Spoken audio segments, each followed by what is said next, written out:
Bonjour à tous et à toutes, on se retrouve pour la critique de Godzilla 2, Roi des monstres, sorti ce 29 mai 2019 et réalisé par Michael Dougherty. On commence cette critique d'abord sans spoil, puis j'enchaînerai avec une petite partie spoiler sur la fin du film.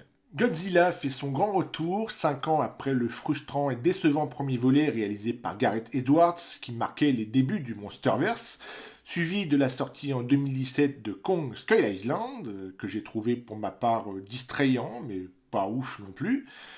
Il y a 5 ans, le célèbre lézard géant sortait des entrailles de la Terre, sauf que l'on nous a offert 15-20 minutes de monstre sur 2 heures de film, donc peu d'action, avec un scénario bancal et des personnages creux. Eh bien, cette suite prend le contre-pied du premier volet, les scènes d'action sont présentes à travers des plans grandioses qui rehaussent carrément le niveau. Le cri de Godzilla fracasse les enceintes de la salle, le ton est donné. Comme dans le premier opus, Godzilla est mis au second plan pendant la première partie du film, qui se concentre surtout sur les différents monstres qui envahissent la Terre. Alors, j'ai d'abord vu ça comme un défaut, puis j'ai changé d'avis lorsque j'ai vu le combat final qui m'a coupé le souffle. Bref, ce Godzilla 2 n'y va pas de main morte, notre lézard apparaît, puis parmi les monstres les plus mythiques de la saga, on trouve Mothra, Rodan et le redoutable Ghidorah. C'est un spectacle puissant qui n'est pas sans rappeler Pacific Rim. Les affrontements sont épiques, dantesques, je me suis bien accroché sur mon siège là. Les points forts de ce film, c'est toute la mythologie de la saga qui est développée. Ces créatures nous livrent des ballets éblouissants. Visuellement, on en prend plein la gueule. Les plans sont variés. Plans extra larges, filmés depuis le sol ou depuis le ciel.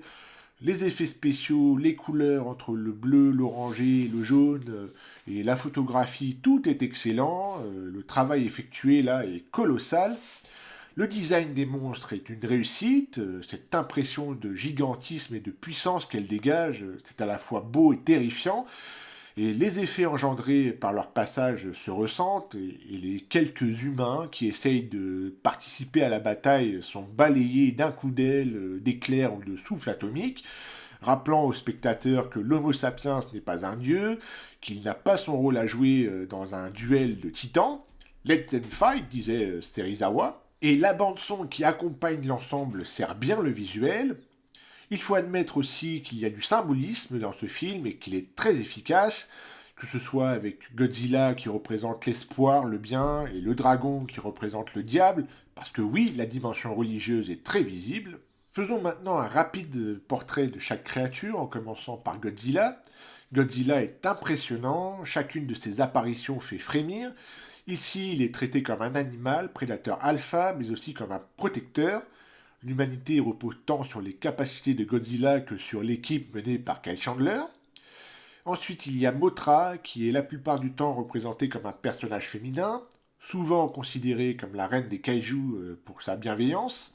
Dans le film, on la découvre d'abord en chenille géante sous sa forme juvénile, puis en un papillon géant sous sa forme adulte. Son apparence est d'une beauté fascinante mais aussi terrifiante.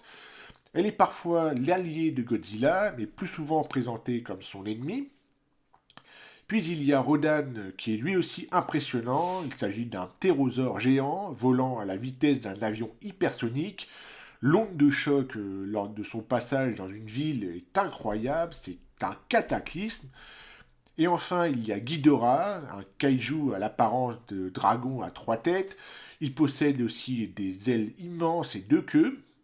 Il est considéré comme l'ennemi juré de Godzilla et on dit de ce monstre qu'il est arrivé de l'espace. Ensuite, qu'est-ce que ce film raconte 5 ans après que Godzilla ait sauvé la ville de San Francisco en combattant les mutos, la paléontologiste Emma Russell, qui travaille pour Monarch, a été traumatisée par la mort de son fils durant l'attaque de la ville.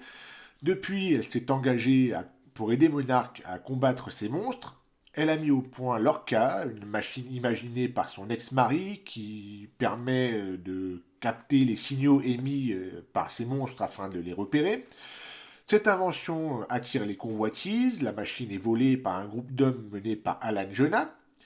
Ce dernier décide pour son projet machiavélique de réveiller les différents monstres à différents endroits de la planète, créant ainsi un chaos total sur la Terre. La menace du terrorisme écologique au cœur de la légende Godzilla est révélatrice d'un tournant dans les préoccupations populaires. On se souvient de la trilogie Matrix, déjà bien en avance sur son temps, lorsqu'elle laissait l'agent Smith déclarer que les humains sont une maladie contagieuse, le cancer de cette planète, puis tout récemment avec le plan de Thanos dans Avengers 3 et 4. Et là, on a Alan Jonah et son plan machiavélique et destructeur en voulant réveiller les titans de la planète. Du coup, il décide de prendre en otage Emma et sa fille Madison afin qu'elle l'aide à faire fonctionner leur cas. Clark va alors tenter de secourir son ex-femme et sa fille et trouver une issue face à ces monstres. Il va s'allier à Monarch qui décide de faire appel à Godzilla pour tenter de combattre ces fameux monstres qui ont envahi la planète. Passons maintenant au casting. Sur le papier, c'était plutôt bon et ça rassurait sur la qualité du film à venir. Sauf que c'est resté uniquement sur le papier. Kyle Chandler n'est pas celui qui brille le plus à l'écran, il n'est pas attachant, il est même chiant à suivre. Millie Bobby Brown, la star de Stranger Things, décroche son premier rôle au cinéma. Je l'ai trouvée assez convaincante et touchante. Elle cherche à aider ses parents à se retrouver après ce qui s'est passé pour son petit frère. Mais son rôle reste assez secondaire, contrairement à ce que nous montrait la promo du film. Vera Farmiga est convaincante également. Le scénario utilise intelligemment l'ambiguïté dont est capable l'actrice pour apporter de l'imprévisibilité. On retrouve aussi Ken Watanabe, qui était déjà présent dans le premier opus. Son personnage, le docteur Ichiro Serizawa, est touchant. Il cherche à protéger les monstres en prouvant qu'ils ne sont pas tous à abattre. C'est lui qui dirige Monarch et qui utilise sa société pour protéger Godzilla contre le gouvernement américain. Puis le reste du casting est anecdotique, à l'image de la chinoise Zhang Ziyi, qui a droit à un personnage inepte, qui n'a aucune incidence sur le récit. J'ai appris que l'actrice était censée tenir le rôle de deux jumelles.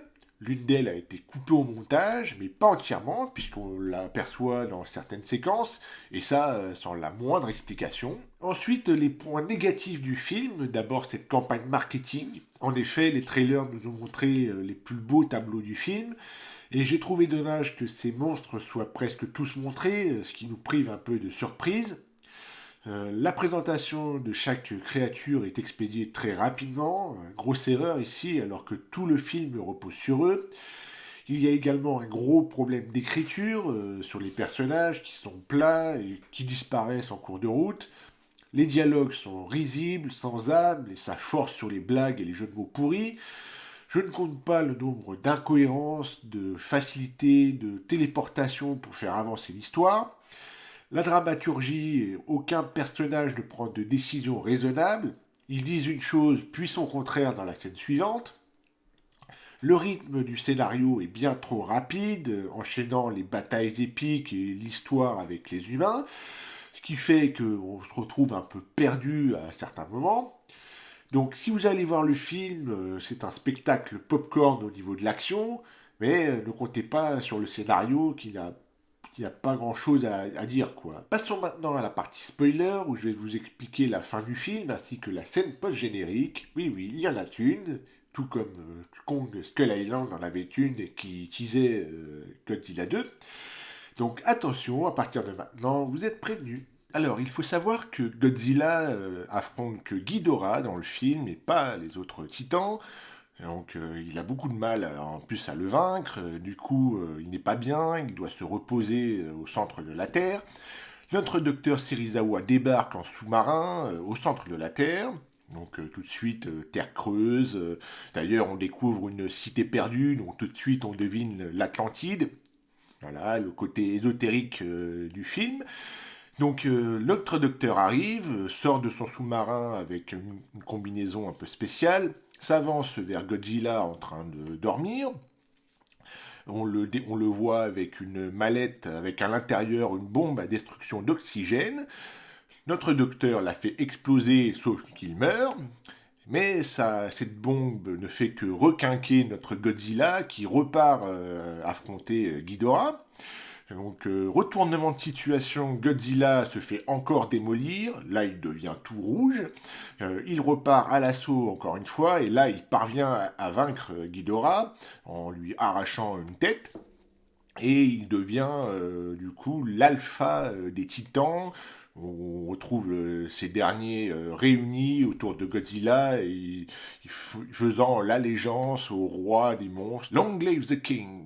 Vient ensuite la scène post-générique, alors à défaut de King Kong dont on attend le face-à-face avec Godzilla en mars 2020, on retrouve Alan Jonah sur une île mexicaine en train de faire affaire avec des trafiquants.